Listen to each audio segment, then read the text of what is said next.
ತುಂಬ ಹೆಲ್ಪ್ ಆಗುತ್ತೆ ಸರ್. ನಾನು ಶಾಲೆಯಲ್ಲಿ ಕೂಡ ಟ್ರೈ ಮಾಡಿದ್ದೀನಿ. ಜಸ್ಟ್ ಅವ್ರಿಗೆ ಮಕ್ಕಳಿಗೆ ಆ್ಯಕ್ಷನ್ಸು ಮೊದಲು ನಾವು ಆ್ಯಕ್ಷನ್ ವರ್ಡ್ಸ್ ಹೇಳ್ಕೊಡ್ಬೇಕು, ನಂತರ ಸೆಂಟೆನ್ಸ್ ತುಂಬ ಚೆನ್ನಾಗಿ ಕಲಿತಾರೆ ಸರ್. ಇದು ಆ್ಯಕ್ಷನ್ ಆದರೆ ಮೋರ್ ದ್ಯಾನ್ 50 ತನಕ ಆ್ಯಕ್ಷನ್ ವರ್ಡ್ಸ್ ಕಲಿಯಕ್ಕೆ ಯಾವ ಥರ ಮಗು ಸರ್ ಜಸ್ಟ್ ಫಸ್ಟ್ ಏನು ಸ್ಟಾರ್ಟಿಂಗ್ ಸ್ಟೇಜ್ ಸರ್. ಇನ್ನೂ ವರ್ಕ್ನ ಇಂಟ್ರೊಡ್ಯೂಸ್ ಮಾಡ್ತಿದ್ದೀವಿ ಅಂದಾಗ ನಾವು ಫಸ್ಟ್ ಅವ್ರ ನಾಲೆಜ್ ಕೊಡ್ಬೇಕು ಸರ್.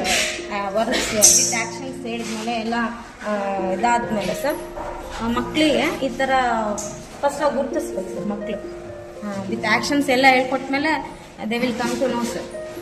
ನಂತರ ಸೆಂಟೆನ್ಸಿಗೆ ವೆರಿ ಸಿಂಪಲ್ ಸೆಂಟೆನ್ಸಸ್, ಅದು ಒಂಥರ ಫನ್ ಥರ ಇರುತ್ತೆ ಸರ್. ಕಲರ್ ಥ್ರೂ ಐಡೆಂಟಿಫೈ ಕೂಡ ಮಾಡೋಕ್ಕೆ ಇದಾಗುತ್ತೆ ಸರ್. ಫಾರ್ ಎಕ್ಸಾಂಪಲ್ ಇಲ್ಲಿ ರನ್ ದ ವೀಲ್ ಅಂತ ಮಕ್ಳಿಗೆ ಹೇಳ್ದಲ್ಲ, ಆ ಥರ ರನ್ ಮಾಡ್ತಾರೆ ಸರ್. ಅವರಿಗೆ ಸೆಂಟೆನ್ಸ್ ಗೊತ್ತಾಗಿಲ್ಲ ಅಂದ್ರೂ ವಿತ್ ಥ್ರೂ ಕಲರ್ಸ್ ಥ್ರೂ ಆದರೂ ಅವ್ರು ಐಡೆಂಟಿಫೈ ಮಾಡೋಕ್ಕೆ ಈಸಿ ಆಗುತ್ತೆ.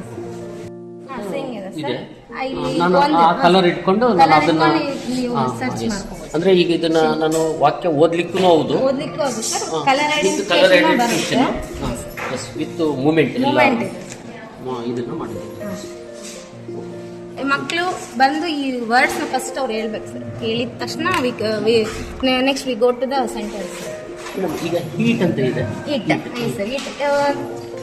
She eats an apple for example. ಅವ್ರ ಕಲರ್ ನಾವು ಇದರಲ್ಲಿ ಕಲರ್ಸ್ ಕೂಡ ಕಲರ್ಸ್ ಹೇಳಿ ಅಂತ ಕೂಡ ಹೇಳಿ ಕಲರ್ಸ್ ಕೂಡ ನಾಲೆಜು ಬರುತ್ತೆ ಸರ್ ಅವ್ರಿಗೆ.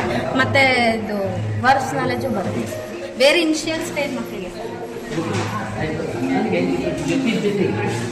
ಜೆಂಡರ್ಸ್ ಇದೆಯಲ್ಲ, ಜೆಂಡರ್ಸ್ ನಾಲೆಜ್, ಜೆಂಡರ್ಸ್ ಜೊತೆಗೆ ಕಲರ್.